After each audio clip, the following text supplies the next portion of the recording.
What's happening, folks? Back with another reaction, back with some more Pet Shop Boys. And we're going back to very 1993, and the next track is called Go West. Though I did want to mention, I did another reaction to a Pet Shop Boys video, and it's a famous one, which is to say West End Girls. It's currently on my Patreon. I apologize for the shameless bit of self-promotion, but yes, I'm putting more content and for longer periods of time up for full members, so it's still embargoed for like another 10 days for the public. But again, if you want to support what I do here, not only on Patreon itself, but on YouTube, then you can become a member for as little as $5 a month, and obviously folks who do that are immensely appreciated. And of course, there's plenty of pre-existing public content already available over there. But yes, if you become a full member, there's blooper reels from my reaction videos. There's some other content that is exclusively like behind the scenes videos for paid members. Nevertheless, the point is, whether you join as a full member or whether you just look for some free content, there's already some Pet Shop Boys material over there on Patreon, and in 10 days there will be another video that anyone can see. But if you want to see it sooner, then you can become a member. So that's enough of that. I do appreciate the patience. But yes, to get back to Very from 1993, Go West, which once again, shout out to Seb for sharing the Pet Shop Boys material. It's an interesting title in that it's very short. It is both prescriptive and directional, and West is of course one of the cardinal directions, but I wonder whether there could be some figurative meaning here. Of course, there are dichotomies historically, culturally, politically, West and East. So I wonder if any of those understandings of the word West could play a factor. But I feel like a lot of Pet Shop Boys tunes are on a more personal and psycho-emotional level. So I would expect, even if there are some larger scopes and frames being included in the meaning of this title and song, that there will be some individual dimension as well. So I'll see what I can catch on a first listen. This is Pet Shop Boys. The track is Go West, and it's from their 1993 album Very.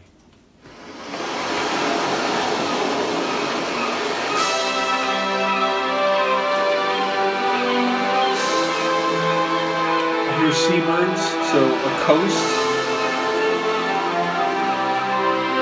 maybe crossing the Atlantic.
that's a really interesting and fascinating tune. On one level, it feels a bit theatrical with that male choir, which is almost like a little over the top. Not in a bad way, but it sounds like it's from some sort of stage production. And then the way that they're doing these call and response, almost like answering what Neil is saying at a couple points, or at least extending what he's saying conceptually.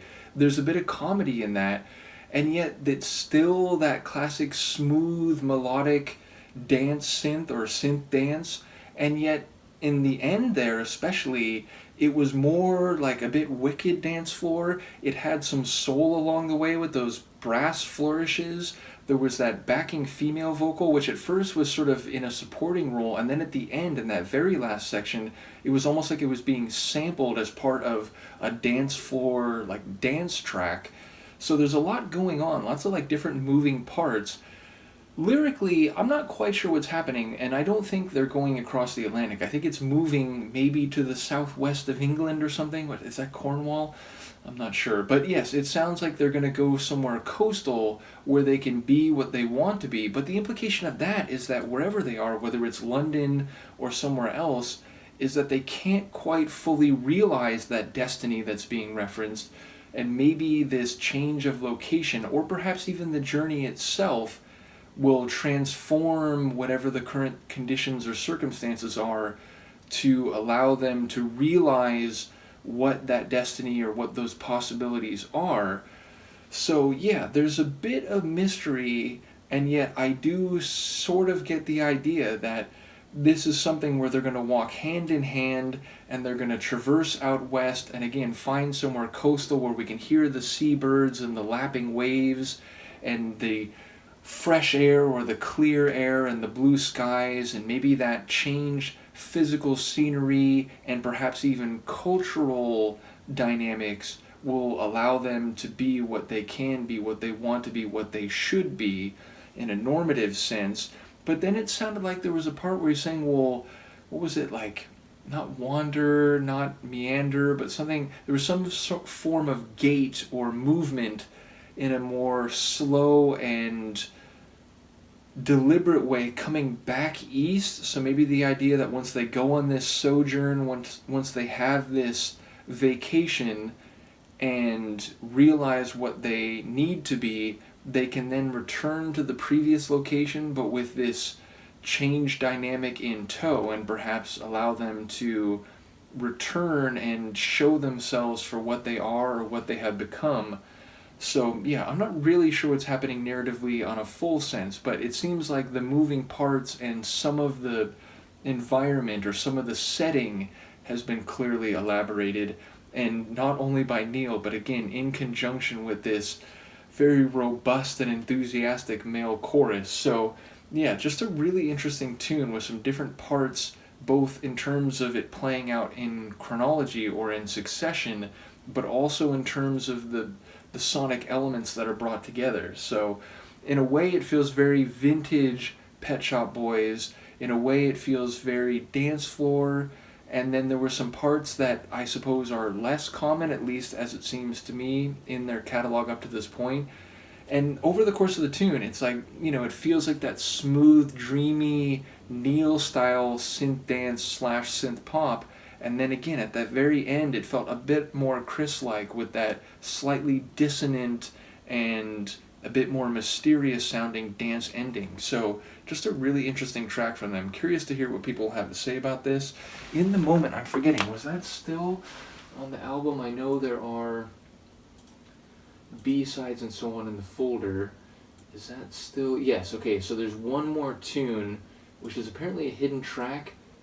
It's 1 minute and 16 seconds long. I suppose we can do this too, given that we'll then move on to the extra material next time. So yeah, here we go. This is a hidden track apparently after Go West on Very.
fascinating. So was that Chris? Was that Chris on the vocals there? Because it didn't really sound like Neil.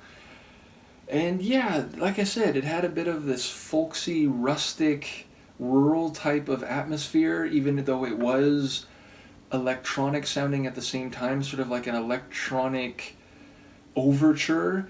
And it also felt like a tune you might hear in a early 90s role-playing game in a town, somewhere where there's no danger and you can interact with the serene surroundings.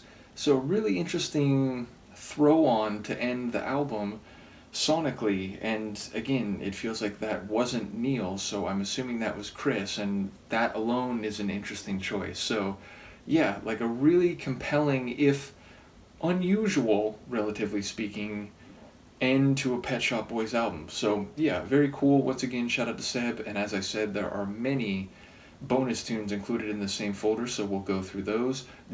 Let me know what you think of both Go West and this hidden track, which, wondering whether they immediately follow each other. I have some punk albums where there's a hidden tune that doesn't play until like 5 minutes of silence has progressed, and then suddenly it comes out of nowhere where you didn't even think the CD was still playing. So I don't know if that was chopped up and with some silence or a gap between the two removed, or whether that is really the sequence when like the moment Go West ends, it leads into that right there. So yeah, just a really interesting end to the record. Do let me know what you think, and I will see you next time. Peace.